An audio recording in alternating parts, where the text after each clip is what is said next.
ક્યારે ગોતવા જાશો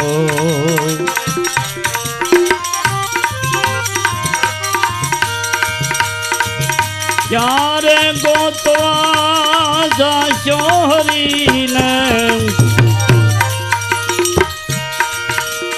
ક્યારે ગોતવા જાશો પ્રભુને ક્યારે ગોતવા જાશો હરીને ક્યારે ગોતવા જાશો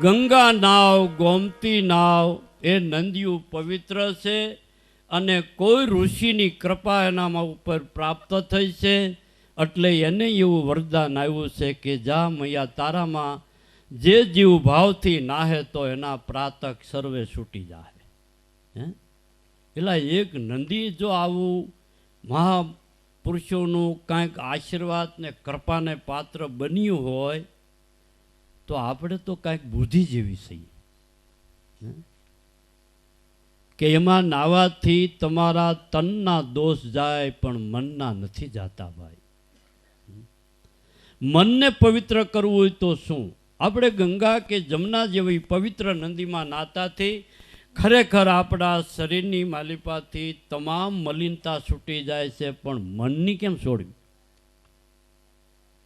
પાણીને મનને હું ભાઈ હૈયારું કદાચ ને બહુમાં બહુ તો આપણે એમાં નાતા હોઈએ ધોતા હોઈએ અને કદાચ તીર્થ યાત્રાઓ ફરતા હોય દેવ મંદિર ત્યાં લગન પણ ઘેરે આવ્યા પછી અને એ ઠીક છે મહિનો દોઢ મહિનો હાલે હગાવાલા હામટા એટલે રોજ લાડવો જમવા બોલાવે રોટલો ખાવા એટલે તા લગી તાજુરીએ કારણ કે બપોરે લાડવા મળતા હોય ને એટલે એ સમજે શેના મળે કે આપણે જાત્રામાં ગયા હતા એના એના લાડવા મળે છે એટલે કે હા તીર્થમાં ગયા હતા બહુ આનંદ કર્યો બહુ મજા કરી ન્યાત ન કહેવાય માંડવી કેટલી થઈ એટલે ત્યાં લગણી વાતો છે પછી જાત્રા કરવા વાળાને 400 મહિને તપાસો શું છે ભાઈ કારણ કે બહારની વાત આપણે જ્યાં સુધી એના ગાણા ગાઈ ત્યાં લગણ જ હોય પછી રહેતી નથી તો તનનો મેલ કદાચ રજ હોય મેલ હોય ગારાવાળા હોય તો એ સાફ કરી નાખે છે પણ મૂળજી મનનો મેલ જાય એવું નથી તો શું કરવું બાપ રસ્તો બતાવો કે ભાઈ તને રસ્તો બતાવું એવો તો મારી પાસે કોઈ અધિકાર નથી પણ તું અહીંયા તને ભાઈ ખેતી આવડે તો આપણું કામ કરીએ આપણે બેન આપણે ભેળા ને ભેળા સત્સંગ કરીએ મજા કરીએ આને નક્કી થઈ ગયું કે નાના ઠેકાણો તો સારું છે આપણે બે ખેતી કરવી તારે ખેતી કામના બળદિયાને જે કાંઈ આપણી ખેતીનું કામ હોય એ કરવું અને રાતનો આવીને તો હું મારી ખેતી કરું છું એનું તને કહું કે ઈ વળી શું બાપુ કે જો તારે સાંભળવું હોય તો કહું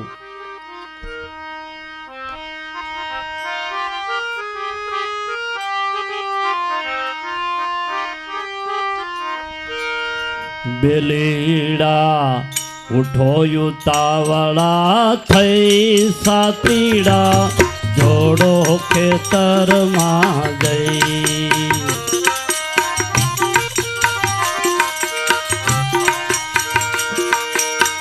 ધર્મની મના ધોરી જોડ્યા અનુભવ હળને લઈ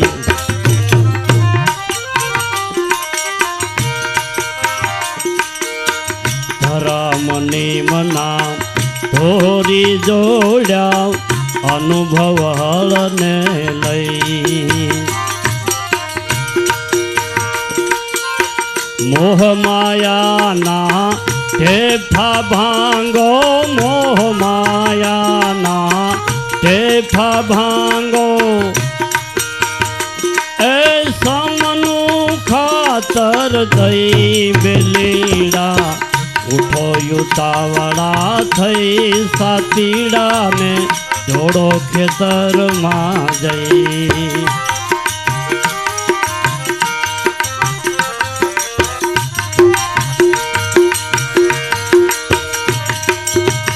અમર નામની ઓળું કાઢો સુરત સેઢા પર રહી.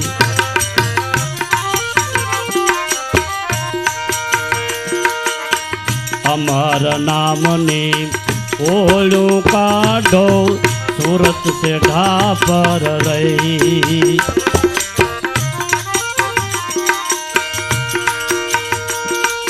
વાકય અંતરનો કાઢો વિવેકથી, વાકય અંતરનો કાઢો વિવેકથી, એ ખોટનું ખાતું નહીં વેલીડા. ઉઠો યુતાવળા થઈ સાતીડાને જોડો ખેતરમાં. વેલીડા ઉઠો યુતાવળા થઈ સાતીડા જોડો ખેતરમાં જઈ. ધર્મ અને નિયમના દોરી, ધર્મની ખેતી કરવી હોય એને હો, બાકી કોકના ઓટલા તોડવા એને નહીં. પણ ધર્મની ખેતી કરવી હોય તો એના દોરી કોણ? ધર્મ ને ધર્મનું નિયમ. ધર્મને આપણે સમજ્યાથી કાંઈ બહુ ફાયદો નહીં, પણ ફાયદો કંઈ કે ધર્મનું નિયમ સમજીએ તઈ. એક ઢાંઢાવાળો એકાવાળો કહેવાય. બે બળદિયા જોઈ તો કોઈક જાનમાં નોતરે. હે, એક બળદવાળાનું સંભારે નહીં, કોઈ લગ્ન ગામમાંથી વ્યા જાય તો. પણ બે વઢિયારા બળદ હોય અને એવા રૂપાળા હોય તો ગમે એનો છોકરો ભણતો હોય એક ખીલું તો માગણી કરે, હે બાપા તમારું ગાડું જાનમાં લઈ જાઓ હો. પણ એક બળદવાળાને કોઈ કહે તમારે જાનમાં આવવાનું? તે એમ ધર્મની ખેતી કરવી હોય તો ધર્મ અને નિયમ. ત્યારે અટાણની સમજણ પ્રમાણે લગભગ ધર્મ સમજાશે પણ નિયમને નેવે મૂક્યું છે. જીવણ સાહેબે ગુરુ 18 કર્યા અને 17 ગુરુને અભરાએ ચડાવી દીધા. કોક દી હેઠા ઉતારે તો થાય ને ભાઈ. ધર્મ નિયમના ધોરી જોડ્યા અનુભવ હળને લઈ. મોહ માયાના ઢેફા ભાંગો અને એમાં સમનું ખાતર દઈ બેલીડા ઉઠો ઉતાવળા થઈ. શ્વાસને ઉશ્વાસને બેલી ગણ્યા છે. આ બેલીડા ઉઠો તમે ઉતાવળા થઈને સાતીડા જોડી દો ખેતરમાં જઈ. ખેતી કરવી હોય તો એમાંય કળિયું જોઈએ, એમાંય હળ જોઈએ, એમાંય બળદિયા જોઈએ, એમાંય હાંકવાવાળો જોઈએ. તો ધર્મ નિયમના દોરી ગાઈ હોતી, સાંભળી હોતી, પણ પાછો ગિરેજને વિચારતો નહીં, આલા ધર્મ ને નિયમના દોરી ગણ્યા. તો મારી પાસે શેક નથી એટલો ગમાણ જોવી જોઈએ ને આપણે, બાંધ્યા શેક નહીં. કેટલી આપણી ગાફલત છે વસનીવાળાની. વસની પુરુષની ગાફલત તો જુઓ. રાજદી ભજન સાંભળે છે, રાજદી ભજન સાંભળીએ છીએ તો અટાણના વર્તમાન કાળના મહાપુરુષોમાં દોષ દેખાતા હોય તો હું તો એમ કહું છું એને બાદ કરો. પણ આપણા જન્મ પહેલાં જે કાંઈ હોય કા પહેલાં થઈ ગયા છે એની તો આમ વાત માનશો કે નહીં? તો એ શું કહે છે? કૃષ્ણ અવતારમાં ભગવાનનું પ્રાગટ્ય અને એ આજે 5000 વર્ષો પહેલા જે બોલ્યા છે એ આપણા મહાપુરુષો અટાણે આપણને કહે છે. તો આપણે બીજાનો તો દાવો ન કરી, પણ હું ગાઉં છું અને સાંભળું છું તો મારે મારો વિચાર ન કરવો જોઈએ કે આ વાણી હું કીધું અને આમાંથી આ કીધું છે એ પ્રમાણે હું હરખો શોખ નહીં કે મારામાં હજી ખામી છે, કાંઈ હજી કાંઈક અધૂરવો છો, હજી કાંઈક બરાબર સૌ કે નથી, અથવા તો ઈ વાણી હું કે ઘણા ભજન બોલતા મન તું કરી લે દઢ વિશ્વાસ આ સદગુરુ હે સાચા, તે ભાગ્યો કેમ? रखे भरोसा गाय भैंस का उनकी करे बरदाशा, नहीं भरोसा गुरु गोविंद का ऐसे अजब तमाशा, मन तू करे ले दृढ़ विश्वासा सदगुरु है साचा है साचा। वाणी बनावनारो तू कीधु पण तू घासो ये एम कहो मन ने तू के दृढ़ विश्वास करी ले, तो आपने गुरु में दोष केम देखाना, શું કરવા દેખાણ? આપણે ઈ માલ નથી જોતો, આપણે તો ગુરુથી મોટું થઈ જવું છે. હે એવો આપણા મનની માલિપા મોટામાં મોટો મોહ કરી ગયો, એટલે આપણે આ માર્ગ ચૂકી છે. સતનો રાહ કઈ સુકાય છે કે આપણામાં મોહરૂપી રાક્ષસ આમાં પ્રવેશ કરી ગયો છે. એટલે આપણને એવા ભાવ ઉત્પન્ન થાય છે કે ગુરુના ઘરમાં ચોરી કરી. તો હે મૂળજી, ખેતી કરવી હોય ધર્મની તો ધર્મ નિયમના દોરી જોડી, અનુભવ હળને લઈ મોહ અને માયાના ઢેફા ભાંગી નાખો. સમનું ખાતર, સમતા જાળવો, ધીરજ રાખો. અમર નામની ઓળ્યું કાઢો, સુરત શેઢા પર રહી. પણ એ જ વાંધો છે, આપણે સાહ તો નાખીએ છીએ પણ સુરત આમ રખડે, એટલે વાંકા સુકા થાય. નકર ખેડૂનો દીકરો સામે શેઠેથી સામું નિશાન લે ને એ જ પ્રમાણે દાંડવાયેલો જાય. દોરી સટ નિશાન સામું લે, સામે શેઠે જાળવું હોય જાળવું હોય એનું નિશાન હાથમાં લીધું હોય. ખેડૂના દીકરાને એક ખેતરમાં સાહ નાખો તો સામું નિશાન જોઈ છે, ભગવાન ગોતવા એમને ઉભડ્યા છે. અરે મુંબઈના સ્ટેશનેથી પ્લેનનો ડ્રાઈવર પ્લેનને ઉડાડતા પહેલા નિશાન પહેલા કબજે કરે, મારે કે સ્ટેશને ઉતારવું છે. પછી ભલે રાત હોય, અંધારું હોય, વરસાદ વરસતો હોય, પણ નિશાન જેની પાસે હોય ને એ ભૂલો ન પડે. પણ આપણો દેહ ગાડી, મનુભાઈ ડ્રાઈવર આકાશમાં ઉડાડી ખરાય, પૂછ્યું ક્યાં જાવ, ક્યાંય નહીં. કે સ્ટેશને ઉતરવું એ જ નક્કી નથી. આપણે ગાડીને ક્યાં રોકવી છે, ક્યાં સ્થિર કરવી છે, એ જ આપણું પ્રયાણ. એ આપણે બે ભજન આવડી ગયા એટલે માટી થઈ ગયા. ભજન આવડ્યા હોય તો પૂરેપૂરી આપણા ઉપર ભગવાનની કૃપા માન કે આટલી આપણને ઝવેરાત દીધી, એને સાંભળવાની, ગાવાની કે વગાડવાની. જેમ વડાપ્રધાન હોય એના નાના મોટા કર્મચારી છે, એમ આપણા મહાપુરુષો, આપણી સતનામની પેઢીના આપણા વડાપુરુષોના આપણે એક કર્મચારી છે. ગવર્મેન્ટનો નોકરિયાત કોઈ દુઃખી ન હોય એમ કહે છે. રાજાનો નોકરિયાત અને રાજાની નોકરી કરીને ભૂખ આવે તો એ નોકરી કરવી શું કરવા જોઈએ? તો આપણે એના કર્મચારી છે. આ સૃષ્ટિનો સર્જનહાર એ ભગવાન છે નહીં, એના ગુણ ગાવા માટે એક હું તમને કહું છું, મજીરો આવડતો હોય તો તમે એના કર્મચારી છો. આપણને મજીરો આવડતું હોય જેટલી આપણી શક્તિ, આપણું તેજ એટલું. જેમ રાજના કર્મચારી, પંચાયતનો પટ્ટો વાળો એનો કર્મચારી ને ભાઈ, બોલાવવો પડે, હે ભાઈ તળાટી આવ્યા છે. ખોટું નથી. ગાતા આવડતું હોય, વગાડતા આવડતું હોય કે સાંભળતા આવડતું હોય તો એની પણ બલિહારી છે. પણ કહેવાનું કે આપણે વસન લીધું છે એને ગાફલતમાં શું કરા રહેવું? એને તો જેટલું આપણાથી જણાય એટલું જાણી લેવાનું છે. આ વાડ ઝાડવું તો એકદી ખખેર્યા વિના ખાલી વયું જવાનું છે. તો ઈ ભલામણ દેવાનંદ મૂળજીને કરે છે, ભાઈ તો આતા અહીંયા જ રહી જાઓ,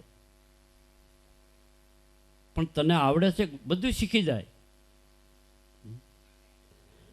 એની વેળા મૂળદાસ ખેતી કામમાં રહી ગયા છે. દેવાનંદ આયર વેળા પણ હતા. એક મારી શરત કે તમારું ખેતીનું કામ જે કાંઈ છે તે બધી જવાબદારી હું સંભાળી લે. આપણી વાડી ખેતર જે કાંઈ હોય તે તમે મને સીંધી જાઓ, પછી તમારે એ કોઈ જાતની ઉપાધિ નહીં. બહુ સારું. દેવાનંદ તો સિંધી આવ્યા. આ આપણી જમીન જાગીર, આ વાડી, આ પડું, આ બળદ, આ માલ ઢોર. ઘણો સમય સુધી આ બેયનો સંબંધ હાલ્યો. પણ દુનિયા એવી છે ને ભાઈ કે નો એવા ભામાંથી ભાલા ઊભા કરે છે. તમે 5 જણા ભગવાનનો આનંદ લૂંટતા હો તો ઈર્ષાળુ જીવને એટલું સારું ન લાગે. એ કંઈ આપણને નોખા પડે ને તઈ એને હક થાય, ત્યાં લગ હક થાય. મનમાં દેખી મેલ પરાયા તારું ઝૂંપડું જલાવેશમાં, નાવ તરે ભવસાગર તારું કાંઠે લાવીને ખૂતાડીશમાં. તરી શકે તો તાર જે જીવડા પણ તું બીજાને બુડાડીશ ના. મોડું વર સોમાહું થોડું વહેલું આગલે વરે થયું. મોટો ખેડૂત ખાતેદાર મોટો. જેઠ મહિને ગળાહંદ આવી, વરસાદનો સમય આવ્યો અને દેવાનંદને ખેતીનું કામ અધૂરું રહી ગયું છે.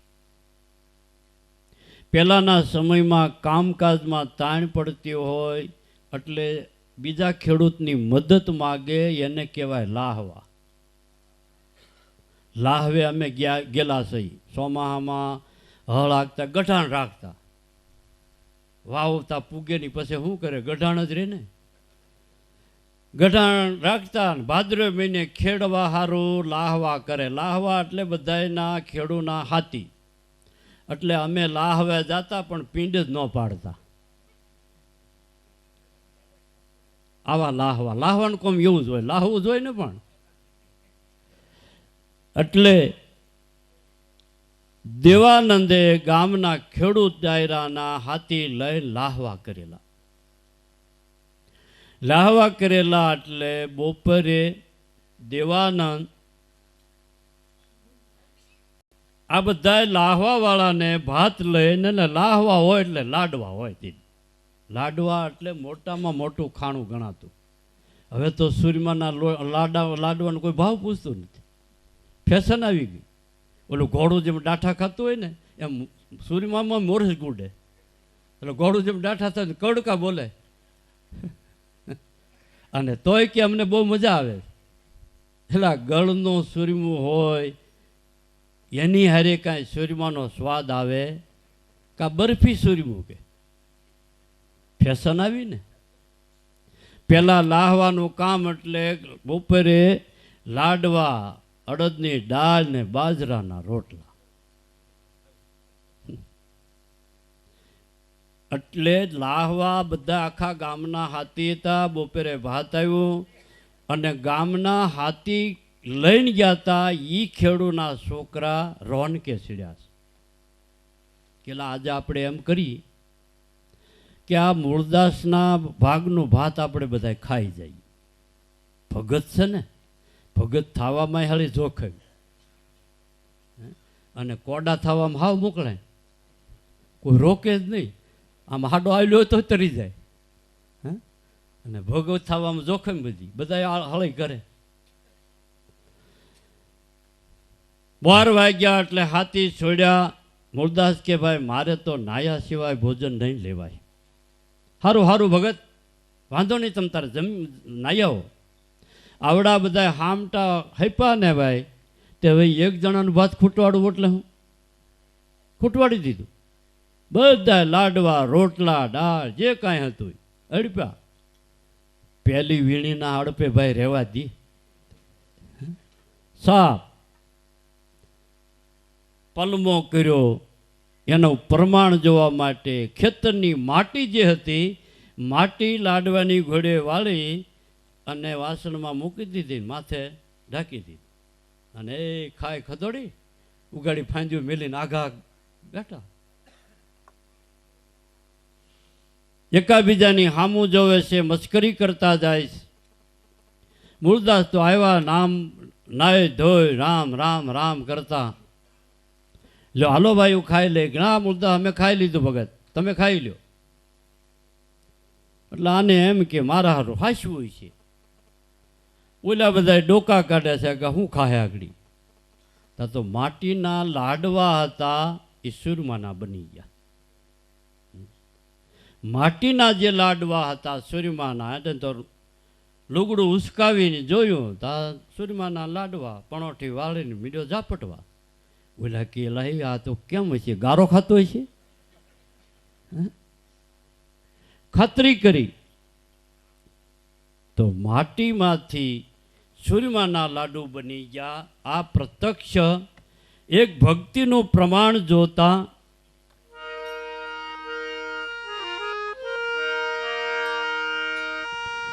જાતે ભાતે ભેળા મળીને ભક્ત દિલ દુભાવ્યા હે, ભક્ત દિલ દુભાવ્યા.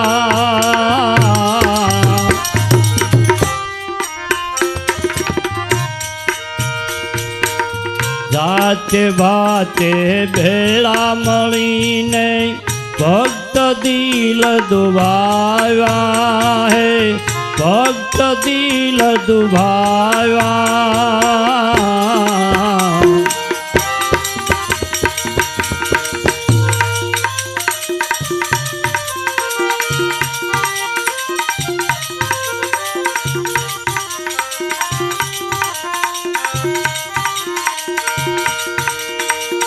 રેતી કણને મોંઘા કીધા,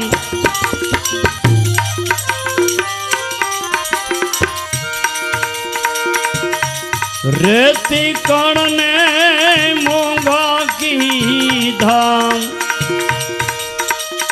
માટીના લાડુ બનાવ્યા પ્રભુને, ક્યારે ગોતવા જાશો?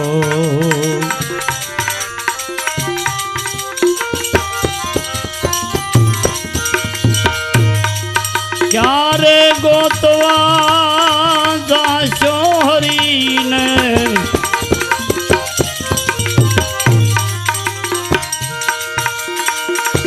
ક્યારે ગોતવા જાશો પ્રભુને? ક્યારે ગોતવા જાશો હરીને? ક્યારે ગોતવા જાશો? લુગડું ઉસકાયું તો માટીમાંથી લાડુ બનાવી દીધા, બધા મોઢામાં આંગળા નાખી દીધા. મૂળદાસને તઈ ખબર પડી કે આ લોકોએ મારો કાંઈક માપ કાઢવા હારું આવું બધું કાવિત્રું ઘડ્યું. એ પ્રગટ પ્રમાણ જોતા મૂળદાસ સ્વામી દરેકને ભક્ત હૃદય છે એટલે સલક્યું તો નહીં, અને ઈ ટાણે જો સલક્યું હોત તો એકે એનો રેગાડો પણ ખમી ગમે નહીં. સંત સરાપે જાત હે ધર્મ રાજરુ વંશ, ત્રણ ટીલામાં એકે ન રહ્યો કૌરવ રાવણ કે કંસ.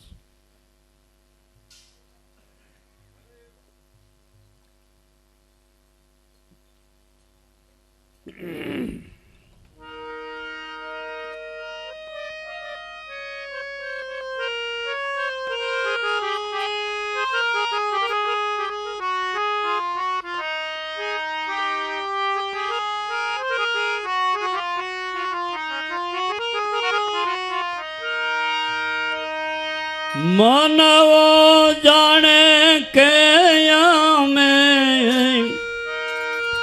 સારા કામ કરશું ને,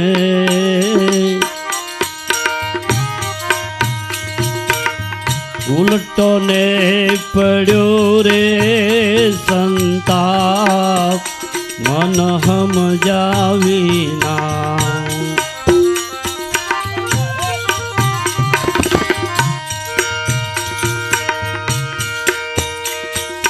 રાજા રે રાવણ ને એક દી અજ્ઞાન ઉપજ્યું ને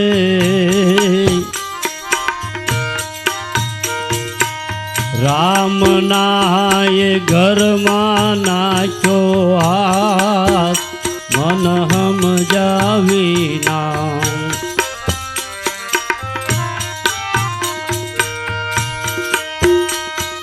રાજા રે રાવણ ને એક દી અજ્ઞાન ઉપજ્યું ને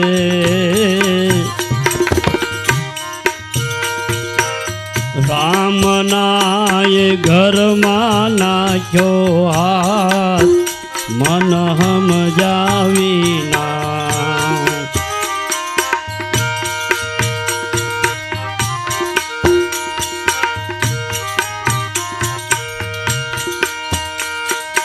દસ દસ મસ્તક એના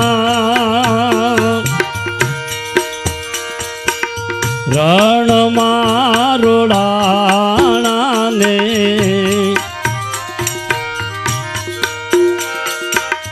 લંકામાં લાગી જોની યાદ મન સમજાવીના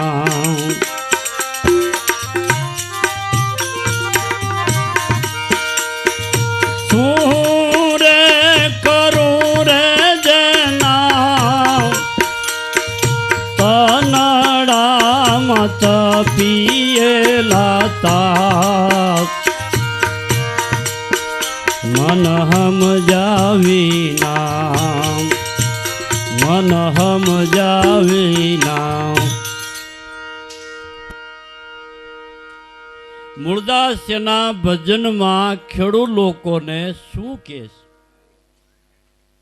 કે ભાઈ તમારો તો કાંઈ વાક નથી, તમારાથી વડા પુરુષોએ આવી ભૂલું કર્યું છે.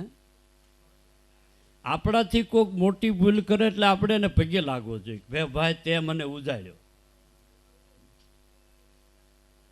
તો રાજા રાવણને એક દી તમારા જેવું જ અભિમાન ભાઈ થયું હતું બાપા. તો કાંઈ નહીં તો રામના ઘરમાં ચોરી કરી. રાજા રાવણને એક દી અજ્ઞાન ઉપજ્યું તો રામના ઘરમાં નાખ્યો હાથ. તો શું પરિણામ આવ્યું કે 10 મસ્તક એના રણમાં રોળાણા અને આખી લંકા હોનાની હતી તો લંકામાં લગાડી આય. સમજી જવું આવા જીવનના આપણા પોઈન્ટ આવતા હોય અને આપણા મહાપુરુષોની વાતની એ મહિમા છે કે ફોલદારના હાથ આંબા પહેલાં ઉગારી લેવા. નકર પોલીસના હાથમાં પીડે તો ઉગરવાના સમજવાના સવજ ભાઈ આવું ન કરાવે, બીજાને મંડે બોધ પાડી દેવા. હવે દારૂ ન પીવાય કાં કોઈલા માસીના દીકરાનો હાથ આંબી ગયો, ઢીંઢા વિનાનો કરી મિલ્યો. પછી આપણે સમજી એ ઉગારો ન કહેવાય,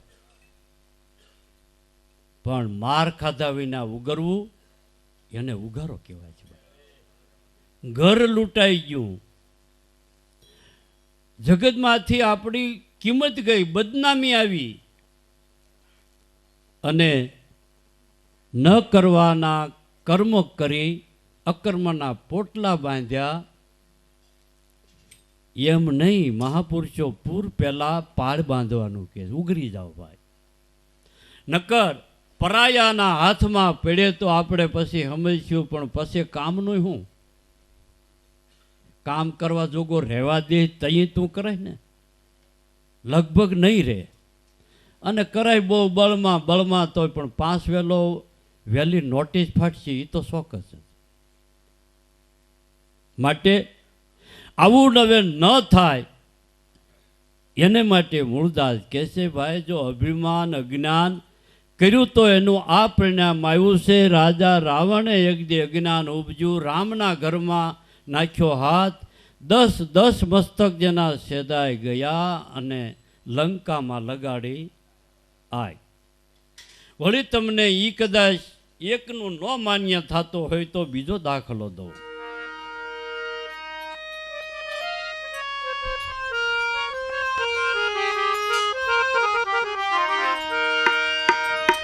ઇન્દ્ર રે રાજાને એક દી અજ્ઞાન ઉપજાને, ગૌતમના ઘરમાં નાખ્યો હાથ, મન સમજાવીના.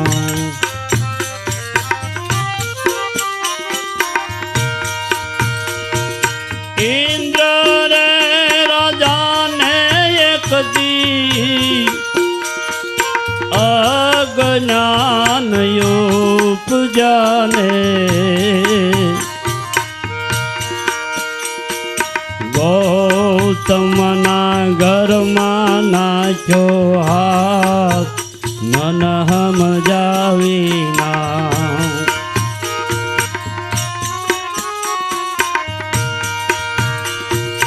એક રે ગુનાને કારણ અનેક ગુના પાનાને, ગૌતમના લાજાએ ને સાથ, મન સમજાવીના. ગૌતમના લાજાએ ને સાથ, મન સમજાવીના. ઇન્દ્ર રાજા 33 કરોડ દેવનો રાજા છે. એનું પદ, એનું તેજ, એની સત્તા કેવડી.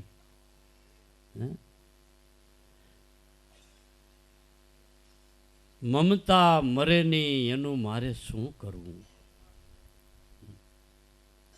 રાજાના રૂપ ધરી મન મેં જોયું, લૂંટી લીધો સગળો સંસાર, આટલે ધને મારું મન સ્થિર નથી, અને મારો રહી ગયો માયામાં વાસ. જળના રૂપ ધરી, શિપુના સ્વરૂપ ધરી મન મેં જોયું, જળમાં લીધો વાસ, સમુદ્રમાં વાસ લીધો. આખો સમુદ્ર છે તો આટલા જળે મારું મન સ્થિર નહીં, રહી મને શાંતિ બિંદુની આશ. મમતા મરેની એનું મારે શું કરવું.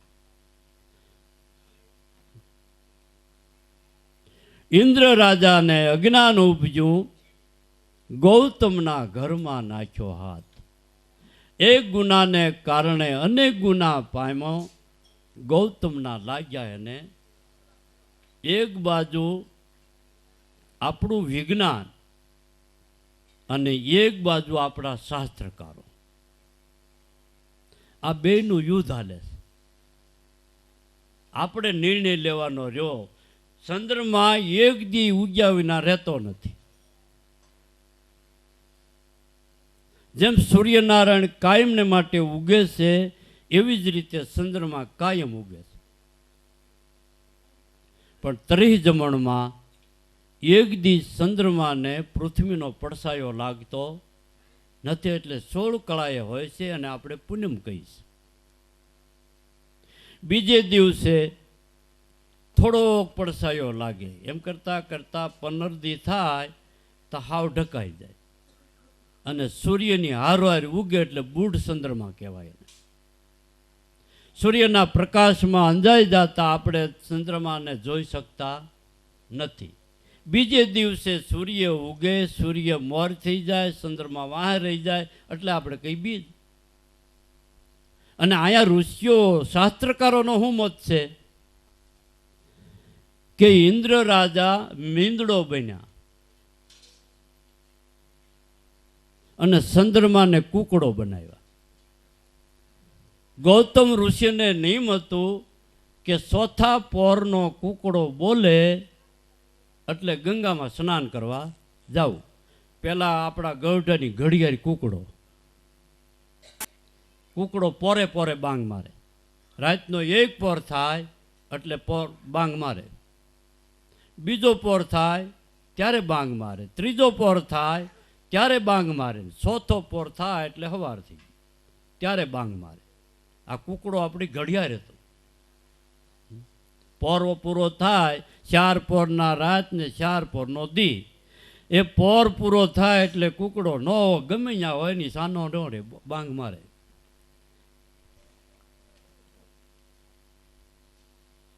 ચંદ્રમાને કુકડો બનાવ્યો. તું કુકડો બની ચંદ્રમાને કે ઇન્દ્ર કે હું મીંદડો બનું. અને રાતના 12 વાગ્યે બાંગ માર. ગૌતમને નિમશે કે નાવા જાહા એટલે એના ઘરમાં આપણે આટો ફેરો કરીએ. રાતના 12 વાગ્યે ચંદ્રમાએ કુકડો બની બાંગ મારી. ગૌતમ ઋષિ નિંદ્રામાં જ, ઓહો આ નિંદ્રા કેવી અભાગની કે કુકડો બોલ્યો તોય મારી નિંદ્ર ન ઉડી. હાથમાં કમંડલ લેતા એકદમ ઉપડ્યા. ગંગામાં સ્નાન કરવા જાય છે. ગંગા મૈયા ગૌતમને કહે છે, ગૌતમ કેમ અટાણે અચાનક ટાણા વિનાના? કેમ મહારાણી? કે હજી તો રાતના 12 થયા છે. અરે હોય કંઈક? હા. કે પણ કુકડો બોલ્યો તો, પણ કે હરામનો હતો. કુકડો બોલ્યો હાસો. ગૌતમ જલ્દી જાઓ, તમારા ઘરમાં કાંઈક કપટ છે. ગૌતમ ઋષિ આવે. ઇન્દ્ર રાજા મીંદડો બનીને આટા મારે છે અને ચંદ્રમા કુકડો બની. ગૌતમે શ્રાપ દીધો, જા ચંદ્રમાને કે તું 15 દી હાજો ને 15 દી માંદો. ઇન્દ્રને કે તું કાયમ મીંદડો રહે. એટલે ઘરમાં મીંદડો છે ને ઇન્દ્ર છે એટલે જોઈને રહેવું. ઇન્દ્ર રાજાને અજ્ઞાન ઉપજ્યું. ગૌતમના ઘરમાં નાખ્યો હાથ. એક ગુનાને કારણે અનેક ગુના પામ્યો. ઇન્દ્ર ગૌતમનો લાગ્યો એને શ્રાપ. ભાઈઓ, આ કરવું સારું નથી અને તમે કર્યું છે એ બહુ કાંઈ ભલું કર્યું નથી. વિના કારણે વાદીના કંડિયા ઉસકાવો ભલામણા. એમાં શું હોય? રતન હોય કાંઈ? એમાં હીરા માણેક હોય? તો આ તો કુદરતનો કંડિયો છે. અને કુદરતના કંડિયામાં હાથ નાખવા જાય તો પરિણામ શું આવે એ તો એના હાથની વાત છે. વળી બીજો દાખલો દઈ.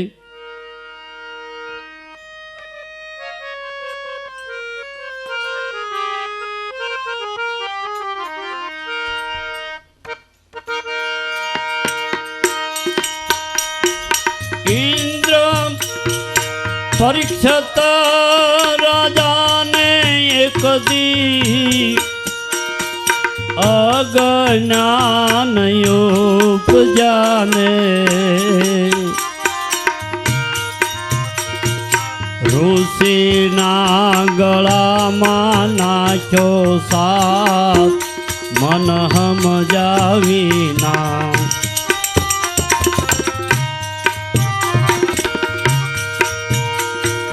પરીક્ષિત રાજાને એક દી અજ્ઞાન ઉપજાને. ઋષિના ગળામાં નાખ્યો સાપ મન સમજાવીના.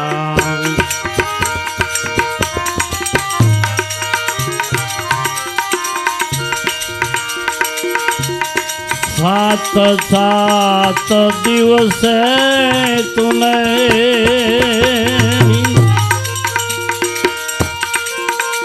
સર્પડસ થાશે ને. ઋષિના હેલા જાય ને સાપ મન સમજાવીના.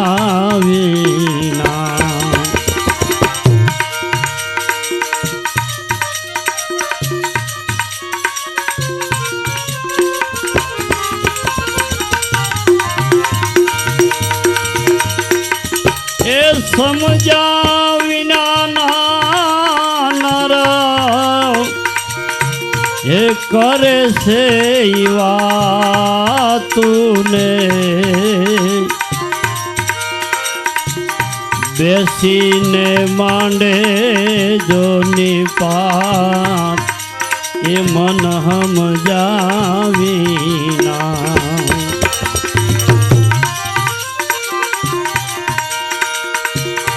અગમ રે નિગમની જેને ખબરું પડે નહીં ને મહાસંત કેસે મૂળદાસ જેના મન સમજાવીને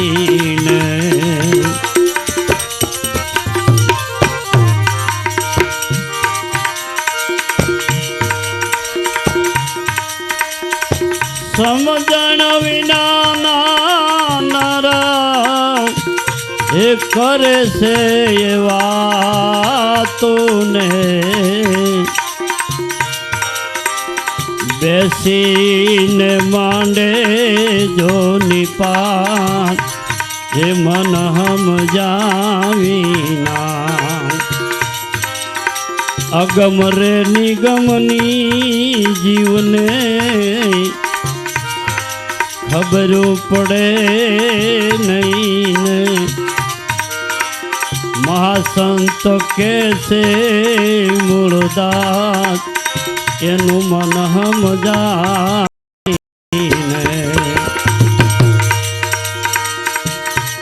મનવો જાણે કે અમે એ સારા કામ કરશું ને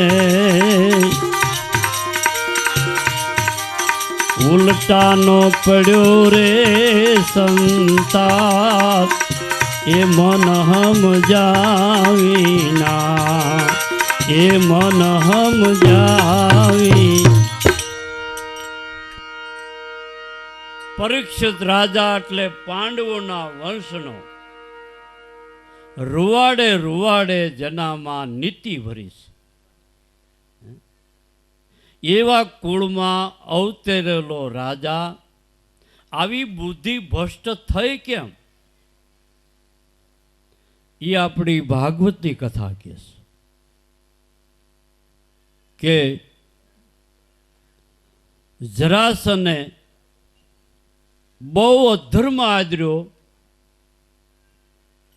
ત્યારે એના પાપનો ઘડો બરાબર ભરાઈ ગયો. ભગવાને પાંડુપુત્ર ભીમસેનને ત્યાર કરી અને જરાસનની હારે યુદ્ધ કરી જરાસનને માર્યો. ત્યારે જરાસનનો દીકરો સહદેવ એને રાજનું તિલક કર્યું છે. જરાસનની રાજધાનીમાંથી કોઈ વસ્તુ બીજી ભીમે લીધી નહીં, પણ જરાસનને માથે પહેરવાનો મુંગટ 1.25 લાખ હીરા જડેલો એવો મુંગટ એ ભીમે એના દીકરાને ન દીધો. એનો મુંગટ લઈ હસ્તિનાપુર આવ્યો. ધર્મરાજા ગાદીએ બેઠા, સભા ભરીને બેઠા છે. ભીમસેને ભેટ ધરી. ધર્મરાજા પૂછે છે કે આ ભાઈ શું? કે મોટાભાઈ જરાસનને માર્યો. એનું રાજ્ય હતું. એના દીકરા સહદેવને રાજતિલક કરી અને એને જરાસનને માથે પહેરવાનો મુંગટ હતો એ હું લેતો આવ્યો છું અને આપને ભેટ ધરું છું. ભાવવાળી ભેટને જાકારો નથી અપાતો. એટલે ધર્મરાજા કે ભાઈ તું તારા ભાવથી લઈ આવ્યો છો, સાચી વાત છે, પણ આ કામ તે ખોટું કર્યું છે. કેમ કે જરાસનની માયા છે એ અનીતિની માયા છે અને એનો બનાવેલો મુંગટ પ્રજાનું લોહી સુહી સુહીને જેણે કર્યું છે એવી માયા જેણે મેળવી છે અને એ માયાનો મુંગટ બનાવ્યો છે ને એ મુંગટ આપણે પહેરીએ તો આપણને હક લેવા દે. માયાના બે પ્રકાર છે, સુરી ને અસુરી. એટલે હવે તું ભાવથી લઈ આવ્યો છો એટલે તને હું ના નથી પાડતો, પણ આપણા એવા ખજાનામાં મૂકી દે કે આપણા વંશ વારસુ એનો ઉપયોગ ન કરે. ભીમે એવે ઠેકાણે મૂકી દીધો, લોઢાની પેટી બનાવી, માથે મુંગટ મૂકી, ફરતી લોઢાની પેટીને રેણ મારી દીધા, ખજાનામાં મૂકી દીધી. પાંડવો વનમાં ગયા, પરીક્ષિત રાજા ગાદીએ આવ્યા. ઘણો સમય સુધી રાજ ચલાવ્યું. પ્રજાનું કામ હતું, સભા ભરીને બેઠા હતા. સભાનું કામ જ્યારે વિસર્જન થયું ત્યારે પરીક્ષિત રાજા વિચાર કરે છે કે હું રાજાનો દીકરો, મેં કોઈ દી મારા વડવાનું ખજાનામાં હું છે જોયું નથી. આજ હાલ આટો મારું. ખજાનામાં એક એક મકાન ખોલતા ખોલતા એક મકાનની માલિપા, લોઢાની પેટી, આટલી બધી વજનદાર સીલ મારેલી. માણસોને કે આને ઉપાડો. એ ઉપાડીને એની પાસે લોઢાની પેટી કપી, તોડાવીને માલિપાથી મુંગટ નીકળ્યો. બીજે દિવસે મુંગટ પહેરી સભા ભરી. સભા ભરી તો સભાનું કામ વિસર્જન થયું. તો પરીક્ષિતને એ વિચાર આવ્યો કે હું રાજાનો દીકરો, મેં કોઈ શિકાર કર્યો નથી, આજ તો હાલ શિકારે જાઓ. રાજમાંથી ઘોડો લઈને એકલો, કોઈને કીધું નહીં, કોઈ સિપાહીઓને નહીં, રાજના માણસોને નહીં, એકલો ઘોડો લઈને શિકાર કરવા જંગલમાં પરીક્ષિત રાજા જાય છે. પણ જે હરણ ભાળે એની માં ઘોડો દોડો એટલે હાથમાં આવે ને ભાગી જાય. શિકારને કેમ પકડવો એ હળી એક કારીગરાઈ છે, પણ અનુભવી હોય એને ખબર હોય. એટલે આને કંઈ અનુભવ નહીં, એના વડવામાંય નહીં, એના વડવાના લોહીમાંય નહીં કે મૂંગા પ્રાણીને કેમ છેતરવું. એટલે આ પરીક્ષિતને એ કાંઈ આવડે નહીં કે આને કેમ પાંહલો બાંધવો. એટલે ભાળે એટલે આમ ઘોડું કરે એટલે હરણ કે બીજું જનાવર તો આડાવડું થઈને વીયું જાય. આખો દી રખડ્યો, શિકાર મળ્યો નહીં. ભૂખ, તરસ ને ઠાકોડો ત્રણેય ભેળું થયેલું. દિવસ હાથમાં જાય છે, રોંઢો દી. પરીક્ષિતે વિચાર કર્યો કે હવે હું મારી નગરી ક્યાં રહી ગઈ મને ખબર નથી. હાલ ઘોડાને પાછો વાળો. હાલતા હાલતા હસ્તિનાપુરનો સીમાડો આવ્યો તો નદીને કાંઠે સમિત ઋષિ પ્રભુ ભજન કરે છે. પરીક્ષિત રાજાએ વિચાર કર્યો કે આ ગમે એમ તો એ મારી વસ્તી છે ને, મને અહીંયા આશરો મળશે, પાણી મળશે, કાંઈક ખાવાનું મળશે. ઠાકોડો લેવા માટે વિહામો લો. ઘોડો બાંધી મઢીમાં ગયા તો ઋષિ સમાધિમાં છે. ઋષિએ ન કીધું આવ, ન કીધું બેહો, કાંઈ પણ કીધું નહીં. એક તો રાજાને ગુસ્સો હતો અને પાછો વળી બળતામાં થોડુંક હકોર્યું. બસ મારી પ્રજા મને બોલાવે નહીં, આ બાવો ઢોંગીશ, હું હસ્તિનાપુરનો રાજા છું, મને ભાળીને ખોટા ઢોંગ કરીને બેસી ગયો આંસી વિશે. કારણ કે હું હસ્તિનાપુરનો રાજા છું, મારી પાસેથી માન ખાવા, મોટાઈ લેવા, કાંઈક ભેટ પૂંજા લેવા બાવો ઢોંગ કરે છે. ક્રોધમાં કોળી રાડા નખાણા, વળી ભડકો થયો, હાલ્યો. આગેરો ગયો તો માર્ગમાં મરી ગયેલો સર્પ ભાલે ભાલે ઉપાડી અને એ મરી ગયેલો સર્પ ઋષિના ગળામાં નાખી વેતો થયો. ઋષિકુમારો નદી કિનારે રમતા હતા. એણે ભાળ્યું કે આપણી પરણકુટીમાંથી કોઈ રાજા જેવો માણસ બહાર નીકળ્યો, હાલો આપણે જઈએ. જઈને જોયું તો ઋષિના ગળામાં મરી ગયેલો શ્રાપ છે. ઋષિકુમારો અતિ વિલાપ મીંડ્યા કરવા કે આ એક આવો કોણ અધર્મી માણસ, આવું અપમાન ઋષિઓનું. પ્રભુ ભજન કરે છે એ રાજાઓને શું નડતું છે, પ્રજાને બીજાને શું નડતું છે. માટે જાઓ, જે કર્મ કરનારો હશે એને હાથમે દિવસે સર્પડ થાય. આવું ઋષિના મુખમાંથી, ઋષિ કુમારોના મુખમાંથી વેણ નીકળી ગયું. એની એટલી બધી કલ્પના, એનો દેકારો, એનો ગોકીરો, એનો બોલાશાલી થતા ઋષિની સમાધિ છૂટી ગઈ. છૂટી જતા ઋષિ કુમારો આટલા બધા કલ્પાત કરતા હતા. ઋષિ કે કેમ ભાઈઓ? કે બાપુ તમારા ગળામાં કોઈ માણસ આવીને આ મરી ગયેલો શ્રાપ નાખી ગયો, આવું હળાહળ અપમાન. અને સમાધિ લીધી. સમાધિમાં જોયું કે આ વ્યક્તિ છે કોણ? તો નગરીનો રાજા. નગરીનો રાજા પરીક્ષિત પોતે છે. ઋષિએ બાળકોને કીધું, ભાઈ તમે કાંઈ કીધું નથી ને? ના બાપુ, બીજું અમે કાંઈ કીધું નથી, પણ અમારા મુખમાંથી નીકળી ગયું છે વેણ કે આ કર્મ કરનારી જે વ્યક્તિ હશે એને હાથમે દિવસે સર્પડ થાય, મરી જાય. એ બાળકો તમે ખોટું કર્યું. એ આપણી નગરીનો રાજા છે, એટલે આપણો પાલક પિતા કહેવાય. તમે બહુ ભયંકર એને શિક્ષા કરીશ. એ રાજા છે, પાંડવોના વંશનો છે, ભૂલ ન કરે, પણ એને ભૂલ કરવાનું કારણ ભૂખ તરસને ઠાકોરો. એને લઈ એટલો બધો એને ક્રોધ ચડી ગયો ને આવી ભૂલ કરી છે. માટે જાઓ, તમારા મુખમાં નીકળેલું વેણ મિથ્યા નહીં થાય. આપણે સહી સાધુ, સાધુનો ધર્મ છે કે જીવને ચેતવવો. ચેતવણી આપો. પરીક્ષિત રાજાને ચેતવણી આપી આવો, તમને ઋષિનો શ્રાપ છે, તમારે જે બંદોબસ્ત કરવો હોય કરી લેજો. ઋષિ કુમારો જાય.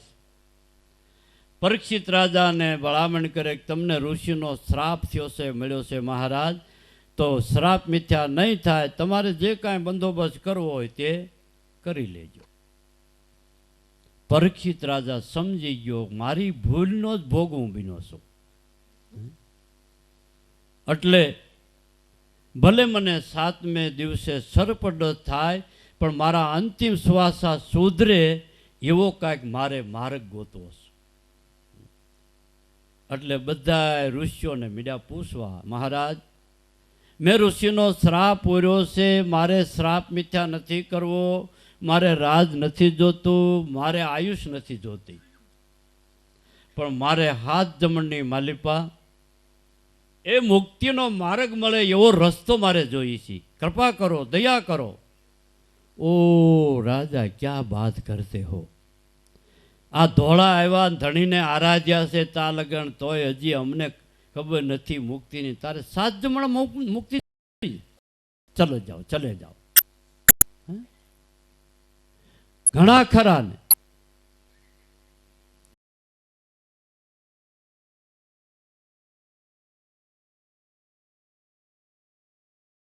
આ ભેદ કોઈએ સમજાયો નહીં. હાથ જમણમાં મુક્તિ થાય. કોઈ આનો ભેદ ન સમજી શક્યા. રાજા હાથ જમણમાં કાંઈ મુક્તિ ન થાય. પરીક્ષિત રાજા મૂંઝાણા, અતિ અકળાણા. શું કરવું હોય? હું માનતો તો પૃથ્વી વાંદણી નથી.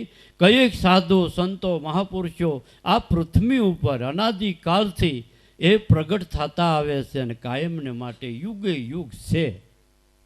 અને મારા મનનું આટલું સમાધાન ન થયું કોઈ.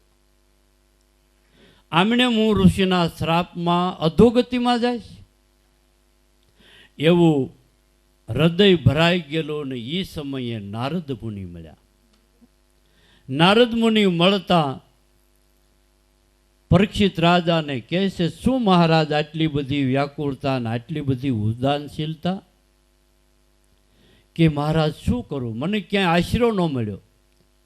મેં ઋષિનો શ્રાપ ઓર્યો છે, સાચી વાત છે, પણ મને કાંઈક છેલ્લા શ્વાસા સુધરે અને મારું કાંઈક કલ્યાણ થાય એવો યોગ્ય માર્ગ તો મળવો જોઈએ ને. ક્યાંયથી મને ન મળ્યો. કે મહારાજ તમારે હાથ જમણમાં મુક્તિ મેળવી તો સુખદેવ પાસે પૂગી જાઓ. સુખદેવ મહારાજ પાસે પૂગી જાઓ. સુખદેવ પાસે જાય, હાથ જોડીને ઉભા રહ્યા. રાજ નથી જોતું, આયુષ નથી જોતું, ઋષિનો શ્રાપ મિથ્યા નથી કરવો. મહારાજ મારી વાત સાંભળી લ્યો, મારા અંતિમ શ્વાસા સુધરે એવો મને માર્ગ બતાવો, એ જ મારે જોઈએ છે. એમ કરીને પરીક્ષિત રાજા મીંડ્યા જરા કોસવા. સુખદેવ મહારાજ કે રાજા મોજાશો શું કરવા, તારી પાસે હજી હાથ જમણ છે ને. અરે મુક્તિ તો હાથ ઘડીમાં થાય એવી છે. હાથ જ ઘડીમાં તારી મુક્તિ થઈ જાય તો તારા પાસે હજી હાથ જમણ છે. ભલામણા હજી હું તને આજ્ઞા દઉં છું, 5 જમણ તારું રાજ ચલાઈ જાય. 2 દી આડા રે તે દી આવજે. ના મહારાજ, એ તો મેં નક્કી કર્યું છે, હવે મારે રાજ જોતું નથી, ચલાવવું નથી. મારું મુક્તિ સિવાય મને કોઈ નજરમાં હવે દેખાતું નથી. પરીક્ષિત રાજાની કરવા કશો પરીક્ષા રાયના મેલ બળે. 7 દિવસ એને જ્ઞાન સુણાવ્યું, બ્રહ્મપદમાં ભળે, જેને જેને આવા સાસા સદગુરુ મળે. આ પ્રસંગ બન્યા પછી મૂળદાસ દેવાનંદ કહે છે, દેવાનંદ આતા આપણો તમારો સંબંધ અહીંયા પૂરો થાય છે. ઘણા ઘણા મૂળદાસ આવ્યા પછી દેવાનંદને એના જીવનના પ્રસંગમાં ઘણા ઘણા લાભ મળ્યા છે. મહાપુરુષોના પગલાં પડતા એમ આપણા મહાપુરુષો કહે છે કે આપણે ઘેરે કોઈ સંત મહાત્માઓ આવે ત્યારે કાંઈક લેતા આવે છે, અને જાય ને એટલે કાંઈક ત્યાં મૂકતા જાય છે. હું એટલે હોનાની કાચલી નહીં, એનો ત્યાં કાળ હોય, પણ ભક્તિની હુવાસ, ભક્તિની શ્વાસ મહાપુરુષો ત્યાં મૂકતા જાય છે. કોઈ નાની પેઢીમાં, કોઈ મોટી પેઢીમાં એની નજરમાં જીવ સડ્યો હોય તો ત્યાં કાંઈક ભક્તિની હુવાસ મૂકતા જાય છે. એટલે આ પેઢીની ઓલી પેઢી ત્યાં ભક્તિ જાગ્યા વગર રહેતી નથી. સંત કૃપાથી છૂટે માયા કાયા નિર્મળ થાય, શ્વાસે શ્વાસે સ્મરણ કરતા 5 પાતક જાય. ત્યાંથી મૂળદાસ નીકળી જાય છે. અને એ વખતમાં ગોંડળી નદીને કાંઠે લોલંગરી, જીવણદાસ લોલંગરી કહેવાતા, અને જીવણદાસ લોલંગરીનો આશ્રમ, અને એના આશ્રમની માલિપા નથુરામ કરીને કાવડ ફેરવવા વાળો, કાયમને માટે કાવડ ફેરવે એ આશ્રમનો કામ કરે છે, રામરોટી ઉઘરાવે છે. મૂળદાસે આ વાત સાંભળતા ગોંડલમાં આવીને લોલંગરી જીવણદાસની આશ્રમની માલિપા વાસ કરે છે. અને એ અરસામાં એ ગામનો, ગોંડલ ગામનો ગ્રાસ્યો કોઈ રાજા, કોઈ બાદશાહ ઘોડાગાડી લઈને ફરવા નીકળે છે.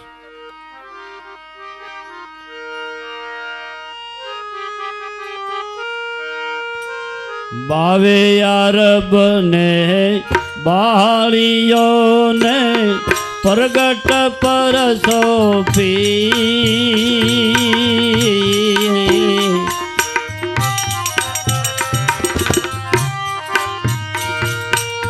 ભાવે અરબ ને બાળીઓ ને પ્રગટ પર સોંપી, હે પ્રગટ પર સોંપી.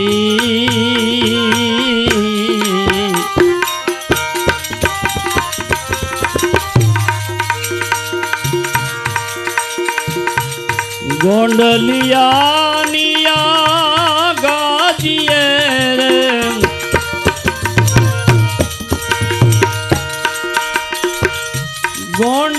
ગોંડલિયાની ગાજીએ નથવે સડાવ્યા નીર પ્રભુને, ક્યારે ગોતવા જાશો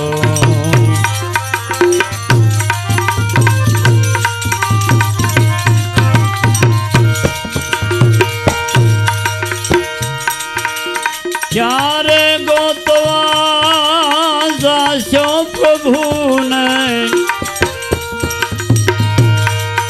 ક્યારે ગોતવા જાશો હરીને ક્યારે ગોતવા જાશો પ્રભુને ક્યારે ગો